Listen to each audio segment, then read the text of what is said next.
नमस्कार दोस्तों, आज मैं आपके लिए लेकर के आई हूँ एक कहानी जिसमें प्रभु श्री राम स्वयं भक्त के कहने पर रसोई बनाते हैं।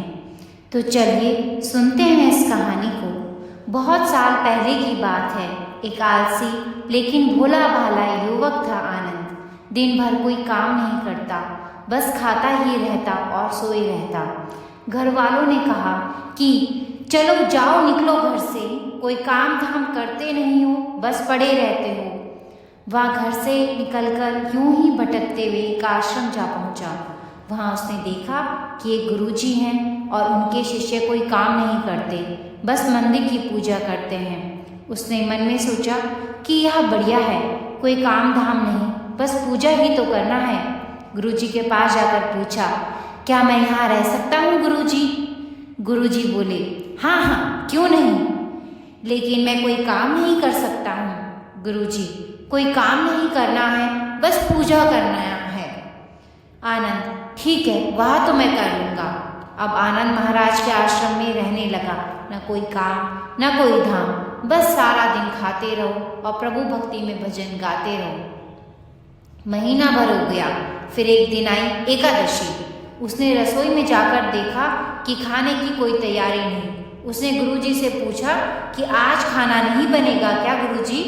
गुरुजी ने कहा, नहीं, आज तो एकादशी है, तुम्हारा भी उपवास है। उसने कहा, नहीं, अगर हमने उपवास कर लिया तो कल का दिन ही नहीं देख पाएंगे। हम नहीं कर सकते उपवास, हमें तो भूख लगती है। आपने पहले क्यों नहीं बताया?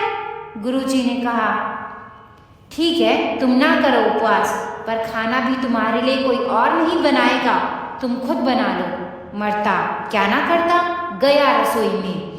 गुरुजी फिर आए, देखो, अगर तुम खाना बना लो तो राम जी को भोग जरूर लगा लेना और नदी के उस पार जाकर बना लो रसोई। ठीक है। लकड़ी, आटा, तेल, घी, सब्जी लेकर आनंद महाराज चले गए। जैसे तैसे खाना भी बनाया। खाने लगा तो याद आया कि गुरुजी ने कहा था कि राम जी को भोग लगाना है। लगा भजन गाने, आओ मेरे राम जी, भोग लगाओ जी। प्रभु राम आइए, श्री राम आइए, मेरे भोजन का भोग लगाइए। कोई ना आया तो वह बेचैन हो गया कि यहाँ तो भूख लग रही है और राम जी हैं कि आ ही नहीं रहे। भोला मानस जानता ही नहीं था कि प्रभु साक्षात तो आएंगे नहीं, पर गुरुजी की बात मानना जरूरी है। फिर उसने कहा, देखो प्रभु राम जी, मैं समझ गया कि आप क्यों नहीं आ रहे हैं। मैंने रूखा सूखा बनाया है और आपको तरमाल खाने की आदत है, इसीलिए नहीं आ रहे हैं ना। तो सुनो प्रभु, आज वहाँ भी कुछ नहीं बना है। सबको एकादशी है, खाना हो तो यह भोग ही खा लो। श्री राम अपने भक्त की सरलता पर बड़े मुस्कुराए और माता सीता के साथ प्रकट हो गए। भक्त असमंजस में, गुरुजी ने तो कहा था कि राम जी आएंगे, पर यहाँ तो माता सीता भी आई हैं और मैंने तो भोजन बस 2 लोगों का बनाया है। चलो कोई बात नहीं, आज इन्हें ही खिला देते हैं।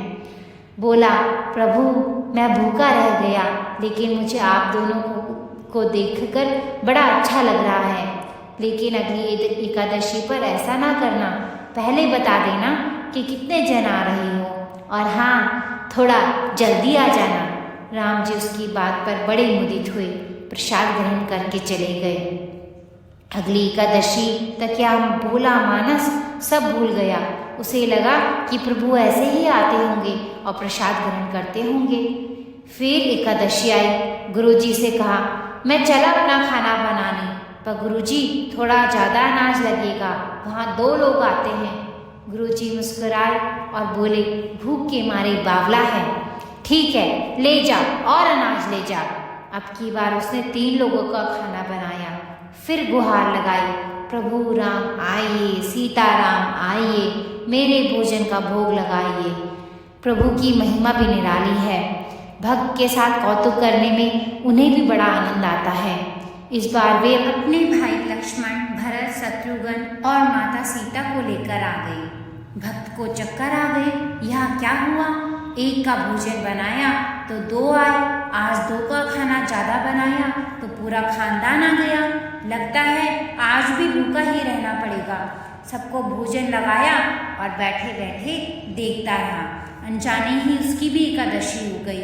फिर अगली एकादशी आने से पहले गुरुजी से कहा, गुरुजी ये आपके प्रभु राम जी अकेले क्यों नहीं आते? हर बार कितने सारे लोग ले आते हैं, इस बार अनाज ज़्यादा देना। गुरुजी को लगा कहीं यहाँ अनाज बेचता तो नहीं है, देखना पड़ेगा जाकर। भंडार ने कहा, इसे जितना अनाज चाहिए दे दो, और छुपकर उसे देखने चल पड़े। इस बार आनंद ने सोचा, खाना पहले नहीं बनाऊंगा, पता नहीं कितने लोग आ जाएं, पहले बुला लेता हूँ फिर बनाता हूँ। फिर टेल लगाई, प्रभु राम आइए, श्री राम आइए, मेरे भोजन का भोग लगाइए। सारा राम दरबार मौजूद। इस बार तो हनुमान जी भी साथ आए, लेकिन यहाँ क्या, प्रसाद तो तैयार ही नहीं है। भक्त ठहरा भोला भाला, प्रभु इस बार मैंने खाना नहीं बनाया। प्रभु ने पूछा क्यों? बोला मुझे मिलेगा तो है नहीं, फिर क्या फायदा बनाने का, आप खुद ही बना लो और खुद ही खा लो। राम जी मुस्कुराए। सीता माता भी गदगद हो गई उसके मासूम जवाब से। लक्ष्मण जी बोले, क्या करें प्रभु? प्रभु बोले, भक्त की इच्छा है, पूरी तो करनी ही पड़ेगी, चलो लग जाओ काम से। लक्ष्मण जी ने लकड़ी उठाई, माता सीता आटा सानने लगी। भक्त एक तरफ बैठकर देखता रहा। माता सीता रसोई बना रही थी तो कई ऋषि मुनि व यक्ष गंधर्व प्रसाद लेने आने लगे। इधर गुरुजी ने कहा कि खाना तो बना नहीं। भक्त एक कोने में बैठा है। पूछा, बेटा क्या बात है, खाना क्यों नहीं बनाया? बोला, अच्छा क्या गुरुजी आप आ गए, देखिए कितने लोग आते हैं प्रभु के साथ। गुरुजी बोले, मुझे तो कुछ नहीं दिख रहा तुम्हारे और अनाज के सिवा। भक्त ने माथा पकड़ लिया। एक तो इतनी मेहनत करवाते हैं प्रभु, भूखा भी रखते हैं और ऊपर से गुरुजी को दिख भी नहीं रहे, यहाँ और बड़ी मुसीबत है। प्रभु से कहा, आप गुरुजी को क्यों नहीं दिख रहे? प्रभु बोले, मैं उन्हें नहीं दिख सकता। बोला, क्यों? वे तो बड़े पंडित हैं, ज्ञानी हैं, विद्वान हैं, उन्हें तो बहुत कुछ आता है, उनको क्यों नहीं दिखते आप? प्रभु बोले, माना कि उनको सब आता है, पर वे सरल नहीं है तुम्हारी तरह, इसीलिए उनको नहीं दिख सकता। आनंद ने गुरुजी से कहा, गुरुजी प्रभु कह रहे हैं आप सरल नहीं हैं, इसीलिए आपको नहीं दिखेंगे। गुरुजी रोने और कहने लगे कि वाकई मैंने सब कुछ पाया पर सरलता नहीं पा सका तुम्हारी तरह, और प्रभु मन की सरलता से ही मिलते हैं। प्रभु प्रकट हो गए और गुरुजी को भी दर्शन दिए। इस तरह एक भक्त के कहने पर प्रभु ने रसोई भी बनाई। तो बताइए दोस्तों, आपको ये कहानी कैसी लगी? आप मेरे चैनल को लाइक और सब्सक्राइब करना ना भूलिएगा, ताकि मैं ऐसी ही सुंदर सुंदर कहानियाँ आपके लिए लेकर के आती रहूँ। धन्यवाद दोस्तों।